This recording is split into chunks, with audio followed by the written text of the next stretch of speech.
আসসালামু আলাইকুম। আজ বৃহস্পতিবার 27 এপ্রিল 2023। আমন্ত্রণ ফ্রেন্ডলি মোবাইল প্রবাস টাইম বুলেটিনে। সাথে আছি আমি ফারিয়া হোসেন। শুরুতেই জানাবো শিরোনাম। ওমানে ভারী বর্ষণে নিহত 2, আগামী 2 দিন সবাইকে সতর্ক থাকার আহ্বান। দর্শক দেখছিলেন শিরোনাম, এবার বিস্তারিত। এখন থেকে সকালের নাস্তা মিলছে মারহাবা রেস্টুরেন্টে। ওমানে আমরাই দিচ্ছি চিনিগুড়া পোলাও চালের তৈরি পুরান ঢাকার স্পেশাল মাটন কাচ্চি, তেহারি, ভুনা খিচুড়ি, চট্টগ্রামের মেজবানি। আরও থাকছে বিয়েবাড়ির খাবার এবং গরুর ভুড়ি ভুনা। আমাদের রয়েছে আলাদা ফ্যামিলি কেবিন, পার্টি সেন্টার এবং গাড়ি পার্কিং সুবিধা। মরুর বুকে দেশীয় খাবারের স্বাদ নিতে চলে আসুন আমাদের নতুন ঠিকানায় অথবা অর্ডারের জন্য হোয়াটসঅ্যাপ করুন স্ক্রিনে দেওয়া নাম্বারে।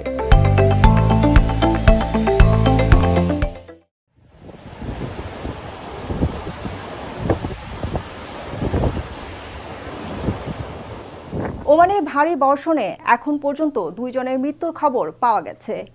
আহত হয়েছেন আরও অনেকে এবং জানমালের ব্যাপক ক্ষয়ক্ষতি হয়েছে। দেশটিতে চলমান বৃষ্টিপাতের ফলে ব্যাহত হচ্ছে জনজীবন এবং তলিয়ে যাচ্ছে রাস্তাঘাট, এমনকি দোকানপাট ও ঘরবাড়িতে উঠে যাচ্ছে পানি। ওয়াদি অর্থাৎ পাহাড়ি নিম্নাঞ্চলের পানির তীব্র স্রোতে খড়কুটোর মতো ভাসিয়ে নিয়ে যাচ্ছে নামি দামি সব ব্র্যান্ডের গাড়ি।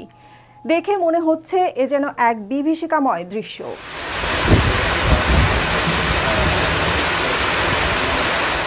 এখন পর্যন্ত দেশটির জালানবু আলী নামক অঞ্চলে পানির তীব্র স্রোতে ভেসে যাওয়া 2 নাগরিকের মরদেহ উদ্ধার করেছে ওমানের civil defence and ambulance authority. বুধবার আরও 9 জন সহ 3টি গাড়ির পানির তীব্র স্রোতে ভেসে যাওয়ার কথা জানিয়েছে সরকারি এই সংস্থা। এর মধ্যে 6 জনকে জীবিত উদ্ধার করা হয়েছে এবং 2 জনের মরদেহ উদ্ধার করা হয়েছে। এখনও একজনের কোনো খোঁজ মেলেনি। ওমানের আবহাওয়া অফিস জানিয়েছে দেশটির এমন পরিস্থিতি আগামী 29 এপ্রিল পর্যন্ত অব্যাহত থাকবে।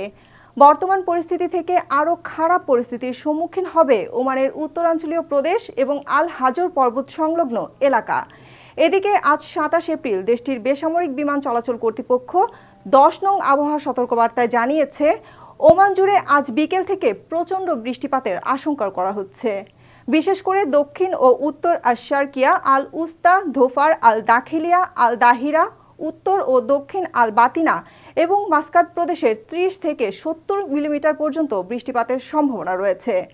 এ সময় তীব্র ঝড়, শিলাবৃষ্টি এবং বজ্রঝড়ের সতর্কতা জারি করেছে সিভিল অ্যাভিয়েশন অথরিটি।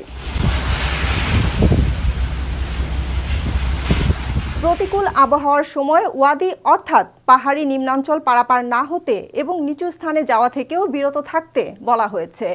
সেই সাথে শিশুদের প্রতি বিশেষ নজর রাখতে অভিভাবকদের প্রতি আহ্বান জানিয়েছে সিভিল অ্যাভিয়েশন অথরিটি। এদিকে 2 ঋতুর আরব দেশ এখন বাংলাদেশের মতো আবহাওয়া এবং 6 ঋতুর বাংলাদেশে এখন মরুভূমির চেয়েও বেশি গরম লক্ষ্য করা যাচ্ছে। আরব দেশে ইদানিং অতিবৃষ্টি এবং মরুভূমিতে বন্যা লক্ষ্য করা যাচ্ছে। প্রকৃতির এমন বিরূপ আচরণ নিয়ে চিন্তিত পরিবেশ বিজ্ঞানীরা।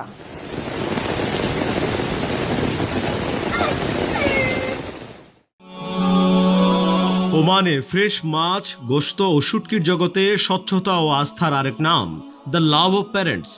এখানে রয়েছে মিঠা পানির ও সামুদ্রিক মাছ, শুটকি, খাসি, মুরগি, গরু, ওট ও কোয়েল পাখি সহ বিশ্বের বিভিন্ন দেশের ফ্রেশ ও ফ্রোজেন মাছ গোশতের বিশাল সমাহার।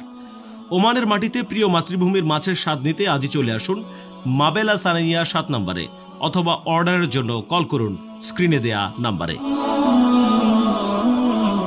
দর্শক, এই ছিল ফ্রেন্ডলি মোবাইল প্রবাস টাইম বুলেটিনের আজকের আয়োজনে। প্রবাসের সর্বশেষ সংবাদ পেতে ভিজিট করুন www.probastime.net। সাবস্ক্রাইব করুন আমাদের ইউটিউব চ্যানেল এবং চোখ রাখুন ফেসবুক পেজে। পরবর্তী বুলেটিন দেখার আমন্ত্রণ জানিয়ে আজকের মতো বিদায় নিচ্ছি আমি ফারিয়া হোসেন। সেই পর্যন্ত সবাই ভালো থাকবেন এবং নিরাপদে থাকবেন। আল্লাহ হাফেজ।